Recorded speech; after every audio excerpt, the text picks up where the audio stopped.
नमस्कार। आज हम जानेंगे 25वें श्लोक का अर्थ। इस प्रकार जो परब्रह्म परमात्मा को प्राप्त हो गए हैं उन पुरुषों के लक्षण 2 श्लोकों में भगवंत बतलाते हैं। श्लोक 25।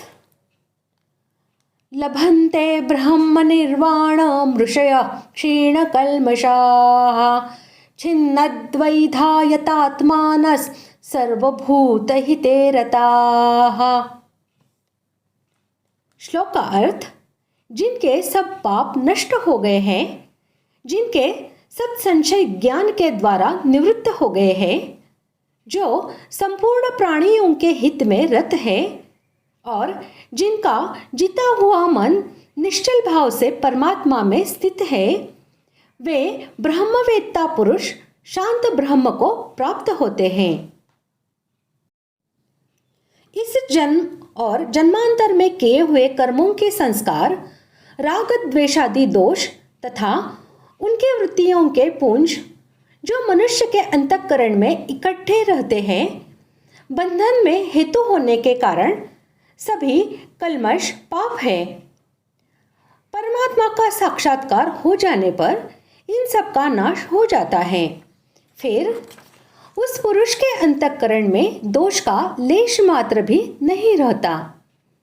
इस प्रकार मल दोष का अभाव दिखलाने के लिए क्षीण कल्मषा विशेषण दिया गया है। छिन्न द्वैधा विशेषण का यह अभिप्राय है कि द्वैध शब्द संशय या दुविधा का वाचक है। इसका कारण है अज्ञान।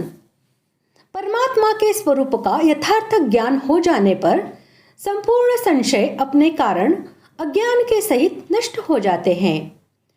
परमात्मा को प्राप्त ऐसे पुरुष के निर्मल अंतःकरण में लेश मात्र भी विक्षेप और आवरण रूपी दोष नहीं रहते।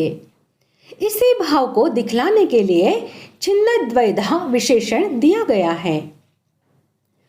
यतात्मान पद का यह भाव है कि जिसका वश में किया हुआ मन चंचलता आदि दोषों से सर्वथा रहित होकर परमात्मा के स्वरूप में तद्रूप हो जाता है, उसको यतात्मा कहते हैं। सर्वभूत हिते रता विशेषण देने का अभिप्राय यह है कि परमात्मा का अपरोक्ष ज्ञान हो जाने के बाद अपने पराये का भेद नहीं रहता। फिर उसकी संपूर्ण प्राणियों में आत्मबुद्धि हो जाती है। इसलिए अज्ञानी मनुष्य जैसे अपने शरीर को आत्मा समझकर उसके हित में रत रहता है, वैसे ही सब में समभाव से आत्मबुद्धि होने के कारण ज्ञानी महापुरुष स्वाभाविक ही सबके हित में रत रहता है। इसी भाव को दिखलाने के लिए सर्वभूत हिते रथा विशेषण दिया गया है। यह कथन भी लोक दृष्टि से केवल ज्ञानी के आदर्श व्यवहार का दिग्दर्शन कराने के लिए ही है। वस्तुतः ज्ञानी के निश्चय में न तो एक ब्रह्म के अतिरिक्त सर्वभूतों की पृथक सत्ता ही रहती है और न वह अपने को सबके हित में रत रहने वाला ही समझता है। ऋष धातु का अर्थ है ज्ञान। उस ज्ञान को महत्व देने वाले ऋषि कहलाते हैं।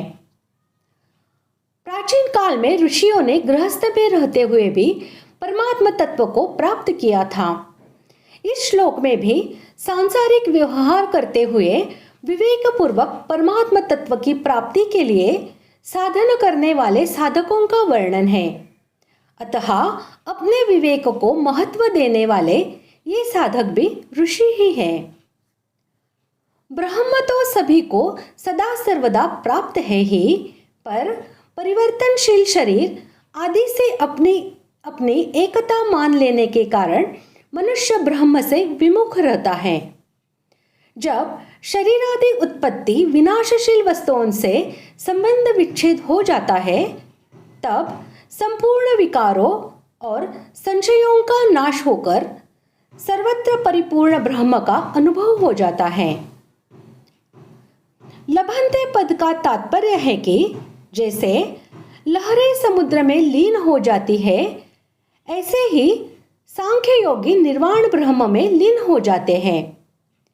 जैसे जल तत्व में समुद्र और लहरें ये दो भेद नहीं हैं, ऐसे ही निर्वाण ब्रह्म में आत्मा और परमात्मा ये दो भेद नहीं हैं। इस प्रकार आज हमने 25वें श्लोक का अर्थ जान लिया है। अगले भाग में जानते हैं 26वें श्लोक का अर्थ। धन्यवाद।